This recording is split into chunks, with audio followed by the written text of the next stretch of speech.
দিয়ে নিজেকে সাজাও। যশোরের জেনজি নিজেদেরকে প্রস্তুত রাখো আগামী বাংলাদেশের জন্য। নৈতিকতা, মোরালিটি, ভ্যালুজ দিয়ে নিজেকে সাজাও, ইসলাম দিয়ে নিজেকে সাজাও, কারণ আগামী বাংলাদেশ ইসলামের বাংলাদেশ। বাংলাদেশের আসল পরিচয় ইসলাম। বাংলাদেশের আসল পরিচয় কি? সবাই বলে না।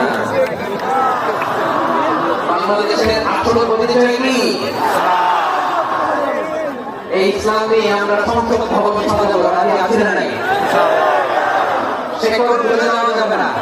আমরা ভাবে ভাবে সারিয়ে আমি এদিকে যাবো ইনশাআল্লাহ। কিন্তু জঙ্গিবাদ দিয়ে নয়, কট্টরপন্থা দিয়ে নয়, আমরা ইন্টেলেকচুয়ালি গ্রাজুয়ালি ভাবে ভাবে সারিয়ে আমি এদিকে মুক্ত করবো ইনশাআল্লাহ। আল্লাহু তাকবীর। এদেশের আসল পরিচয় সবাই বলেন, আওয়াজ করে, এদেশের আসল পরিচয়